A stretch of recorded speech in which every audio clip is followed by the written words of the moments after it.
आज के मेहमान हैं सर्वेंद्र श्रीवास्तव, जो हमारे आपके सवालों के जवाब देंगे और सीधे चलते हैं उनके पास और समझने की कोशिश करते हैं। मार्केट इस समय 123 पॉइंट नीचे निफ्टी और 423 पॉइंट नीचे बैंक निफ्टी। सर्वेंद्र जी नमस्कार। मार्केट की वीकनेस कंटिन्यूड, क्या रुख है इस समय? नहीं, देखिए नीरज जी, आपको तो मालूम ही है, हमारा आपका मोटा मोटा व्यू इस साल का तो मालूम ही है कि भाई पहला क्वार्टर में तो रिस्क है ही, और हम जनवरी से ही लोगों को वार्न कर रहे हैं जब 22,100 के आसपास था बाजार की, भाई देखिए बहुत ज्यादा 22,300 22,350 के ऊपर जाके टिक नहीं पाएगा। गया एक आध टिक के लिए तो गया, तो लेकिन वो भी नहीं गया एक्चुअली। सो थॉट वही है कि भाई 22,300 350 के ऊपर बहुत ज्यादा जा नहीं पाएगा, अभी भी थॉट यही है। और एक बार तो बाजार 20,000 100 की तरफ फिसलेगा, और 20,000 का जो साइकोलॉजिकल आंकड़ा है, आई थिंक वो हम भी सोच रहे हैं कि कहीं ऐसा सपोर्ट होल्ड करना चाहिए। बट देखते हैं। So as and when the story develops, हम तो पल्स पे हैं, और थॉट यही है कि भाई इस समय ऊपर में बिकवाली है और ऊपर में संभल के रहें। जो जो थोड़े से कंजर्वेटिव पैसिव प्लेयर्स हैं वो थोड़ा सा ड्राई पाउडर कैश बना के रखें। एग्रेसिव वाले जो लोग हैं वो थोड़े से एग्रेसिव स्ट्रैटेजी सेल साइड की भी देख सकते हैं। सो आई थिंक रुझान यही रहेगा कि निफ्टी बैंक निफ्टी दोनों में वीकनेस और रहेगी अभी 1 से 2 महीना। निफ्टी बैंक निफ्टी में थोड़ी कमज़ोरी अभी भी रहेगी 1-2 महीना, इसलिए ड्राई पाउडर यानी कैश बचा के रखें, मौके मिलने पर उसको डिप्लॉय करें। चलिए फटाफट कुछ सवाल ले लेते हैं। हमारे साथ पहला सवाल पूछने के लिए राजेश लखनऊ से जुड़ गए हैं। राजेश जी नमस्कार, पूछिए। हाँ नमस्कार नीरज सर, मेरे 2 क्वेश्चन थे सर, एक आपसे था एक सरवेन जी से था। हाँ पूछिए। सर आपसे तो क्वेश्चन ये था कि प्रीवियस कई सालों से देखा है कि जब जब रेट ऑफ इंटरेस्ट बढ़ते हैं इकोनॉमी में स्लो डाउन आता है, भले ही टाइम लगे साल 1.5 साल का। ये सर इस बार कुछ चेंज हो रहा है पैटर्न? और दूसरा सवाल सरवेन जी से था। सरवेन जी कह रहे हैं कि अब अंडर परफॉर्मेंस जो है रिवार्ड होगी और आउट परफॉर्मेंस पनिश्ड होगी। तो मेरे पास केआरबीएल का शेयर है जो कि रैली में बिल्कुल नहीं चला है, क्या इसमें सर उम्मीद रखूं? सरवन जी पहले आप दे दीजिए जवाब। केआरबीएल क्या करना चाहिए इनको? नहीं, देखिए भावनाओं को समझिए। ब्रॉड थीम दी थी कि यूजुअली जब बड़े टॉप बनते हैं उसमें लास्ट लेग में कैचअप होता है, अंडर परफॉर्मेंस पार्टिसिपेट करती है। तो इसका ये मतलब नहीं कि सारे 100 के 100 अंडर परफॉर्मिंग स्टॉक्स पार्टिसिपेट कर जाएंगे। 60-70% ऑलरेडी कर चुके हैं। तो जो जो नाम नहीं चले थे, आप देखिए जो जिस तरह के फ्लेवर अभी आए, पेनी स्टॉक्स, पीएसयू जो लैग कर रहे थे वो सारे चल चुके हैं। तो मैं पीएसयू के फ्लेवर को ही पकड़ के चल रहा हूँ कि पीएसयू वाज अंडर परफॉर्मिंग, उसने सारा कैचअप कर लिया है। अब एक एक दो नाम इंडिविजुअल कैचअप कर पाएंगे कि नहीं कर पाएंगे ये कहना थोड़ा मुश्किल हो जाएगा। बट आई थिंक कि अब तो already mostly the top is in place, तो अब यहाँ से बहुत ज्यादा चीजें उतनी चल नहीं पाएंगी। बट यस, केआरबीएल के केस में आप ये जरूर बोल सकते हैं कि भाई अगर एक बाउंस आया तो इसको तकरीबन 375 380 तक ले जा सकता है। उससे ज्यादा मुझे अभी इसमें विजिबिलिटी नहीं है। 375 380 तक जा सकता है, उससे ज़्यादा विजिबिलिटी नहीं है। तो ये है आपका केआरबीएल पे जवाब। दूसरा सवाल आपने मुझसे पूछा कि ब्याज दरें बढ़ती हैं तो मंदी आ जाती है, रिसेशन। इसको समझिए राजेश जी, ब्याज दर क्यों बढ़ाई जाती है? जब से महंगाई बहुत बढ़ने लगती है इकोनॉमी में, तो उसको रोकने के लिए ब्याज दरें बढ़ाई जाती है। आरबीआई का काम है लिक्विडिटी मैनेज करना। तो ज़्यादा सिस्टम में लिक्विडिटी है तो महंगाई बढ़ेगी, उसको कम कर देते हैं ब्याज दर बढ़ा करके। लेकिन ये सीधा कोरिलेशन नहीं है कि ब्याज दर बढ़े तो मंदी ही आ जाए, ऐसा ज़रूरी नहीं होता। रन रेट यानी दर को कम करने के लिए ये किया जाता है। हाँ, ग्रोथ को स्लो इन किया जाता है, लेकिन स्लो से एकदम से रिसेशन आ जाएगा ये भी कहना बिल्कुल ठीक नहीं है। नंबर 1। नंबर 2, ब्याज दरें घटने और बढ़ने का सीधा संबंध जो है महंगाई को कंट्रोल और ग्रोथ रेट होता है। अगर ग्रोथ रेट बहुत नीचे जाने लगेगी तो तुरंत रेट कट शुरू हो जाते हैं। अमेरिका में आपने देखा होगा ये मांग शुरू होने लगी थी कि रेट कट जल्दी करें, मार्च में ही कर दें।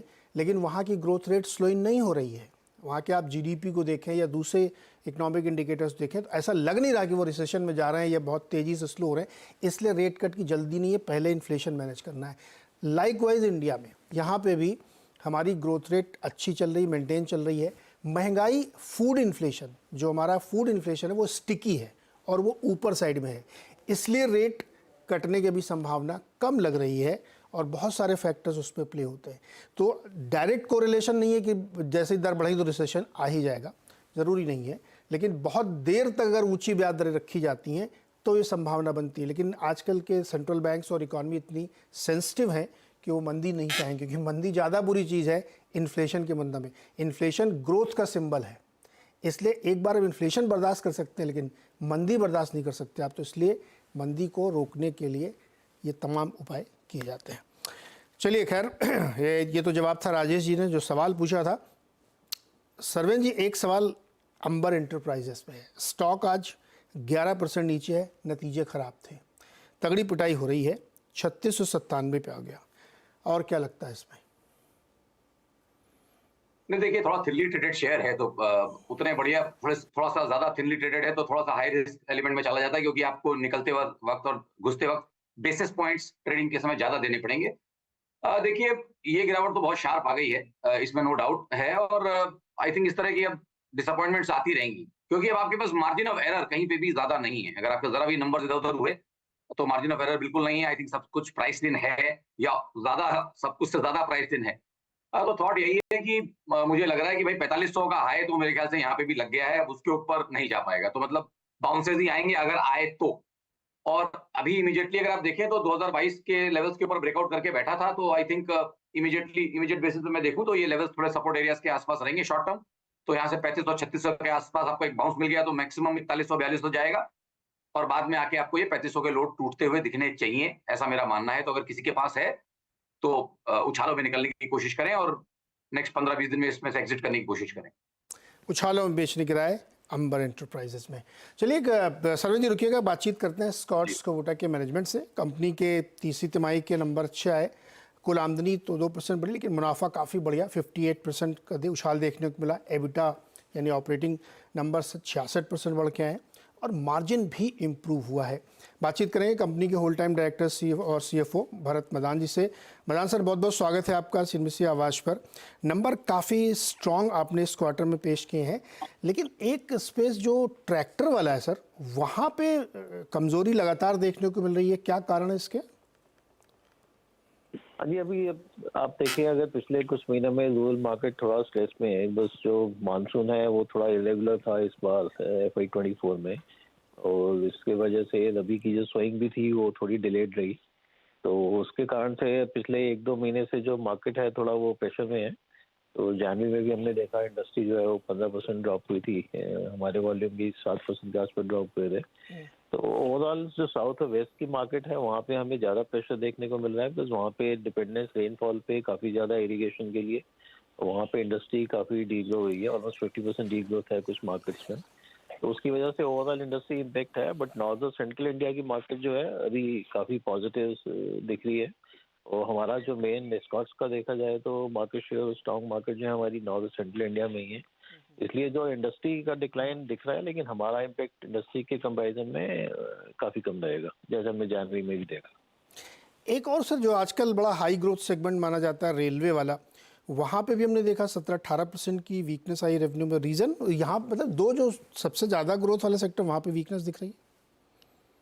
तो रेलवे में क्योंकि हमारी ऑर्डर बुक काफ़ी स्ट्रांग है, हमारा 900 करोड़ से ऊपर की ऑर्डर बुक है, लेकिन जो उनका एग्जीक्यूशन है वो डिपेंड करता है उसमें क्या आपका डिलीवरी शेड्यूल है ऑर्डर्स में, तो इसलिए क्वार्टर टू क्वार्टर वेरिएशन हो सकती है उसमें। जैसे हमारा फर्स्ट क्वार्टर काफ़ी स्ट्रांग गया था, ऑलमोस्ट 300 करोड़ की रेवेन्यू थी, जो अभी Q3 में हमारी 205 करोड़ की रेवेन्यू है, तो ओवरऑल पॉजिटिव सेंटीमेंट्स है। तो ग्रोथ का जो मोमेंटम है रेलवे में कंटिन्यू रहेगा, गिवन जो हमारी अभी गवर्नमेंट का भी बजट देखें तो काफ़ी फोकस है रेलवे पे, तो इसलिए हमें वो कंसर्न नहीं है। हाँ, क्वार्टर टू क्वार्टर वॉलेटिलिटी हो सकती है, बिकॉज वो डिपेंड करेगा कितने ऑर्डर किस क्वार्टर में एग्जीक्यूट होते हैं, but overall on annual basis obviously growth momentum continue रहेगा रेलवे बिजनेस में भी। भरत सर, क्या कमर्शियल सेगमेंट में भी थोड़ी नरमी देखने को मिल रही है?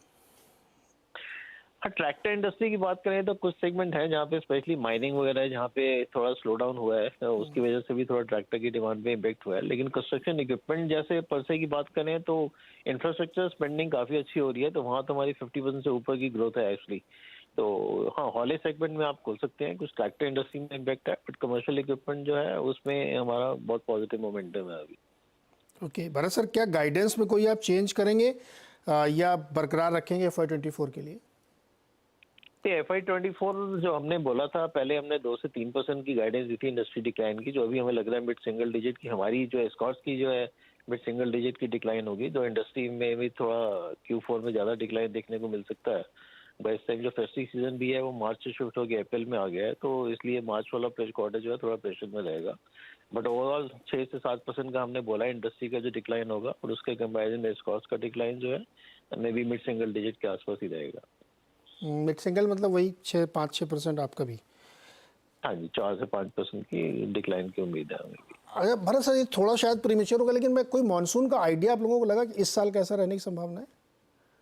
देखिए, जो इनिशियल हमें सुनने में आ रहा था कि एल नीनो इफेक्ट इस FY25 में जाके खत्म हो जाएगा, तो उसकी वजह से मानसून बेटर होना चाहिए और नॉर्मल होना चाहिए। बट आई थिंक अभी काफी too early to comment on that. Maybe March and April beginning में हमें जो इनिशियल इंडिकेशन मिलेंगे उसके बाद हम बेहतर बोल सकते हैं। तो इन्फ्लेशन भी उस पर डिपेंडेंट है, कैसा रेनफॉल रहता है, रूरल रिकवरी कैसे होती है।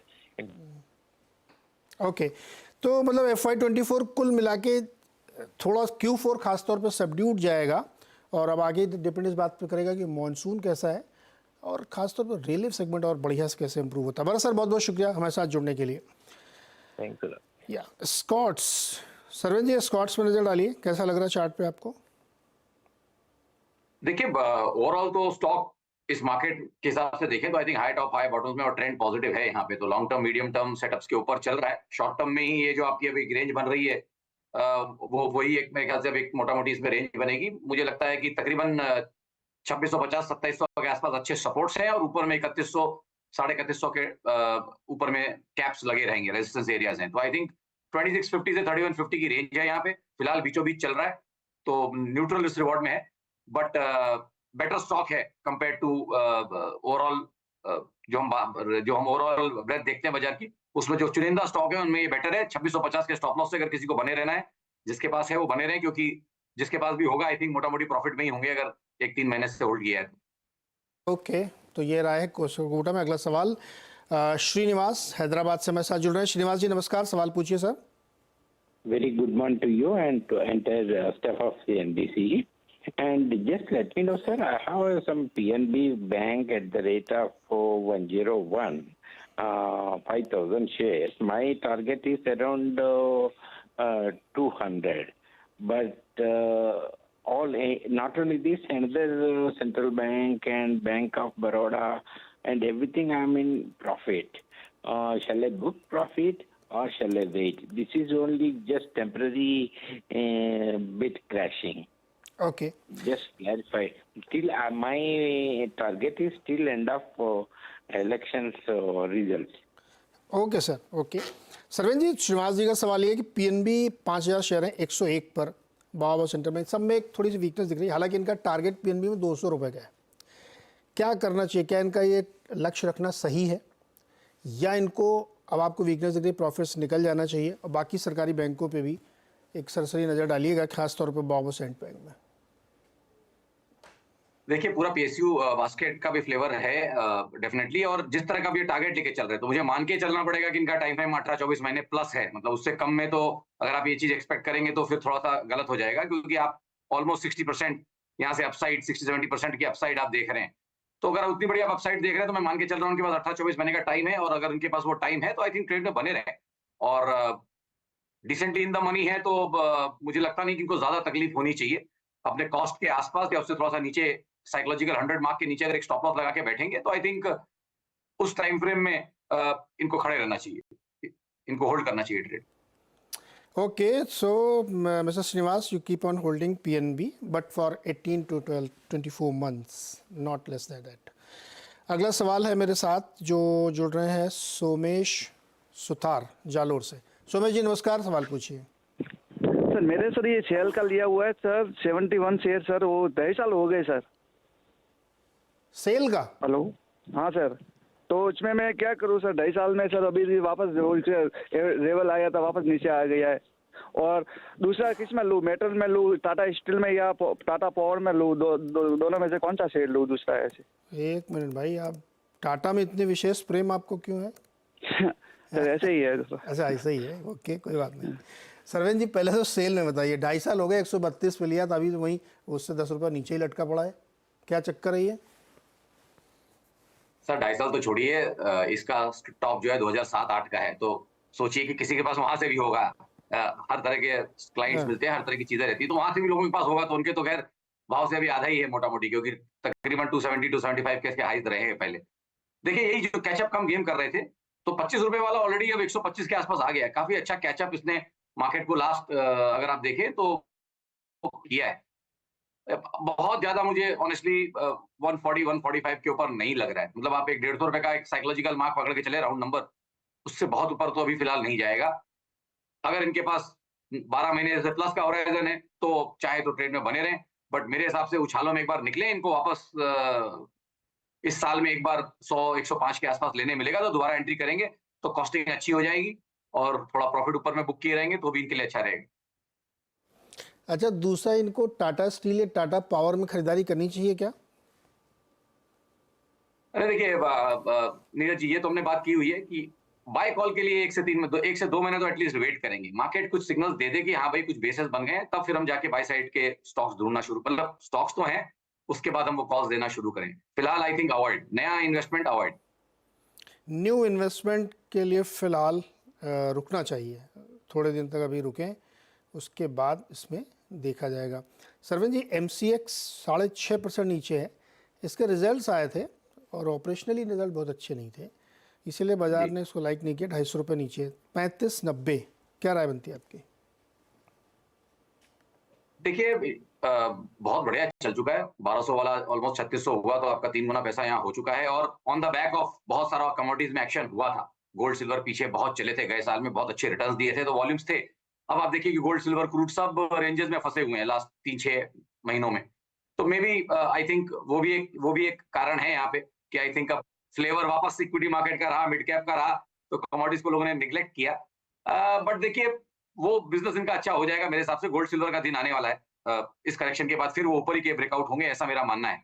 और हमने 2-3 साल पहले भी यही बोला था कि गोल्ड सिल्वर में तेजी है और ये चलेंगे, 3-4 साल 5 साल की तेजी है दोनों में। तो फिलहाल स्टॉक प्राइस में तो ये है कि भाई 3000 के आसपास अच्छे सपोर्ट्स हैं। अब क्योंकि इतना चला है तो 3000 के आसपास अच्छे सपोर्ट्स हैं, किनके पास पुराने ट्रेड्स हैं नीचे के भाव से हैं तो ट्रेड में बने रहें। नया तो यहाँ से रिस्क रिवॉर्ड नहीं निकल रहा है इसमें, सो नई तो कोई यहाँ पे रिस्क रिवॉर्ड नहीं बन रही, बट जिनके पास है वो 3000 के स्टॉप लॉस से बने रहे। सरवन जी, फार्मा में एक बड़ा सपोर्ट मिल रहा है, देखिए आप, हालांकि नतीजों पर रिएक्शन है जाइडस लाइफ का, डिवीज़ लैब का, डॉक्टर रेड्डीज, मेट्रोपोलिस, बहुत सारी कंपनी हैं जो फार्मा में पिछले कुछ दिनों से हम लोग देख रहे हैं सपोर्ट ले रहे हैं। क्या फार्मा में कोई स्टॉक आपको दिखता है जो इस समय लोग लॉन्ग ट्रेड ले सकें? देखिए ब्रॉड थीम तो मैं बता ही दूं कि हम थॉट यही लेके चलते हैं कि यूजुअली गिरते मार्केट में डिफेंसिव्स में जो है आउट परफॉर्मेंस रहती है, कई बार निफ्टी से ज्यादा चलते हैं और रियल टर्म्स में भी चल जाते हैं। तो आई थिंक फार्मा और आईटी में डेफिनेटली आउट परफॉर्मेंस रहेगी, ऐसा मेरा मानना है 3 से 6 महीने के लिए। बट जैसे मैंने बोला, लॉन्ग ट्रेड्स तो नहीं देना चाहूंगा, बट आउट परफॉर्मेंस डेफिनेटली दोनों स्पेस में रहने की पूरी गुंजाइश है। इट्स अ रेगुलर अफेयर, मतलब बहुत रेगुलरली आप देखेंगे कि गिरते हुए मार्केट्स में एफएमसीजी, फार्मा और आईटी ये आपको आउट परफॉर्म करते दिख जाएंगे। ओके, ये आउट परफॉर्म करते हुए दिख जाएंगे। आज अडानी ग्रुप में भी काफ़ी वीकनेस है, 1% सारे स्टॉक्स नीचे आए हुए हैं और नए ज़माने वाले स्टॉक्स में थोड़ी तेज़ी है। सुवेन फार्मा, एक और फार्मा वाला, देखिए यहाँ पे भी 2% मजबूती, 637 पे ये ट्रेड कर रहा है। और ब्लू स्टार में, अच्छा नहीं, ब्लू स्टार छोड़िए, एक ग्रासिम में क्या हो रहा? शुक्रवार को बहुत बड़ी गिरावट थी बाजार में, लेकिन ग्रासिम उस दिन भी 100 रुपये चला था, आज फिर ऊपर है, 2184 है, 2200 रुपये तोड़ने के लिए तैयार हो रहा है। क्या हो रहा है ग्रासिम में? देखिए ग्रासिम उसी छोटी पॉकेट में से है जो निफ्टी को आउट परफॉर्म कर रहा है, और जब तक ये आउट परफॉर्मेंस चल रही है या उसमें कोई रिवर्सल के चांस नहीं दिख रहे हैं, आई थिंक थॉट यही रहेगा कि जिनके पास है वो बने रहें। मे बी नए समीकरण इतने ऊपर से ओवरबॉट लेवल्स पे नहीं निकलेंगे, बट आई थिंक जिनके पास है वो 2000 के आसपास, 2000 के हल्का सा नीचे एक ट्रेलिंग स्टॉप लॉस लगा के ट्रेड में बने रहना चाहिए। जब तक ये आउट परफॉर्मेंस चल रही है तब तक जितना जूस बाकी है 1 से 3 महीना, उसको भी चाहे तो इन कैश करने की कोशिश करें। प्रवीण प्रजापति पूछ रहे हैं कि क्या ये सही समय है यस बैंक खरीदने का? सर्वेन देखिए जी बहुत बड़ी इसकी रेंज बनी हुई थी और मैं हमेशा इसमें बोलता था कि भाई इसकी 5 रुपए से 25 रुपए तक की रेंज थी, उसका ब्रेकआउट हो गया है तो मेरे पास और अपर एंड के आप क्लियर कट ब्रेकआउट है, तो आई थिंक अब यही मान के चलिए कि 22-25 पे अच्छे सपोर्ट्स रहेंगे और जो भी इसके इंटरनल कारण हो, ओवरऑल मार्केट से थोड़े बेटर सेटअप्स हैं। जब इतनी बड़ी रेंज 4-5 साल की निकलती है तो आप उसको शक शुबा नहीं करेंगे, लॉन्ग रहने की कोशिश करेंगे। तो लेने के रेट तो मेरे हिसाब से 22-26 रुपए के आसपास आएंगे। अभी इतने बढ़िया रिस्क रिवॉर्ड नहीं है। 22-26 किसी कारण से आए उस रेंज में, तब आप लीजिए। 22 से 26 के बीच में। अच्छा सरवन जी, एक सवाल और, निफ्टी 21,666 पर है इस समय, जी 21,500, क्या क्या इंपॉर्टेंस है चार्ट में, कुछ है क्या? बिल्कुल, आज से एक तो राउंड फिगर का सपोर्ट था, और आज से लास्ट गए वीक में आई थिंक मोटा मोटी लेवल्स भी वही 21,500 के आसपास निकल रहे थे। निफ्टी के 21,500 21,550 के आसपास आ रहे थे। बट क्या होता है कि जो टेक्निकल इंडिकेटर्स होते हैं वो थोड़ा सा हमेशा प्राइस को ट्रेल करते हैं, तो वो लेवल्स थोड़े ऊपर आ गए, 21,650 के आसपास आ गए। बट फिर भी मैं मान के चलूंगा 21,500 टू 21,650, जो मैंने अभी लास्ट शो में ही बोला था कि वो एक शॉर्ट टर्म ट्रेडिंग सपोर्ट रह सकता है, इसमें कोई डाउट नहीं है। तो आप ये मान के चलिए 21,500 से लेके 22,100 22,200 तक की एक रेंज बनी हुई है। अगर जब तक वो रेंज है तब तक शायद मार्केट उस रेंज को रिस्पेक्ट करेगा, और वीकनेस आपको 21,500 के नीचे आती हुई दिखनी चाहिए। जब तक वो इंटैक्ट है तब तक ट्रेडिंग बाउंसेस वहां से आते रहेंगे। ओके, सुरेश अग्रवाल के पास चलते हैं लखनऊ। सुरेश जी नमस्कार। सुरेश जी आवाज आ रही है आपको? नहीं, सुरेश जी की आवाज, सुरेश जी आवाज आ रही है? जी आवाज आ रही है भैया जी। पूछिए सर, सवाल पूछिए सर। ये हमारे पास ये SW सोलर 450 है 378 के हिसाब से। और दूसरा है छोला इन्वेस्टमेंट फाइनेंस, पुराना है हमारे पास 350 है 200 रुपए के रेट से। अब इसमें क्या करना चाहिए? क्या मन क्या कर रहा है करने का? हमें मतलब जो है लॉन्ग टर्म है, हमें कोई अभी जरूरत नहीं है। आप रुक भी सकते हैं, हम अगर प्रॉफिट बुकिंग वाला हो तो प्रॉफिट बुक कर सकते हैं, रुकने का होगा हम साल 6 महीना रुक भी सकते हैं। बताइए सरवेन जी, चोला इन्वेस्टमेंट तो बहुत सही इन्होंने लिया, 200 पे लिया है, 1100 हो चुका है, साल 6 महीने रुक भी सकते हैं। और SW सोलर इन्होंने 378 पे लिया है, और उसमें भी जो है इनके पास समय है, और ट्रेड भी बढ़िया बैठ गया इनका, 588 चल रहा है। क्या करें दोनों में? देखिए चोला में तो मैं इनको बोलूंगा कि अगर 1/3 बेच लेंगे तो इनका रिमेनिंग क्वांटिटी ऑलमोस्ट इनकी फ्री हो जाएगी। फिर इसको जैसे बोल रहे हैं कि भाई मुझे कोई चिंता नहीं, मैं लॉन्ग टर्म होल्ड करना चाहता हूं, जब उस तरह की आप थॉट लेके चलते हैं तो आप थोड़ा कैपिटल निकाल लेंगे तो फिर आपकी चिंता पूरी खत्म हो जाएगी। 1/3 बेचने के बाद आपका मोस्टली ये पूरा स्टॉक आपका जो रिमेनिंग है फ्री हो जाएगा, फिर आप उसमें बने रहें, कैपिटल आपकी बाहर आ जाएगी। और जहां तक रही SW सोलर की बात, देखिए थिनली ट्रेडेड स्टॉक है और गैप टू गैप में चलता है, थोड़ा T2T में भी रहता है, मैं देख रहा हूँ सर्किट्स लगे रहते हैं, अप डाउन दोनों तरफ इसने किया हुआ है। बट फिलहाल ये ट्रेंड बहुत अच्छा चला है 300 रुपए से 600 रुपए तक का, तो इसमें शक करने का अभी कोई गुंजाइश नहीं है। थॉट यही है कि भाई चल सकता है ये, और तो यहाँ पे ट्रेड में बने रहे। बट ध्यान रखें यहाँ पे एक मेरे हिसाब से 535 के नीचे 534 पे एक स्टॉप लॉस भी रखें मेरे हिसाब से, तो इनके लिए अच्छा रहेगा। ओके, ये राय बनती है चोला और SW सोलार पे। सरवन जी बहुत बहुत शुक्रिया जुड़ने के लिए, बातचीत करने के लिए। और इस बीच एडवांस डिक्लाइन आप देखिए, हर 1-2 शेयर बढ़ने वालों के सामने लगभग 9 शेयर कमज़ोर हैं। मिड कैप इंडेक्स 850 पॉइंट नीचे है, अच्छी खासी बिकवाली देखने को मिल रही है। एक छोटा सा ब्रेक लेते हैं, और ब्रेक के बाद आप देखिए खिलाड़ी नंबर 1।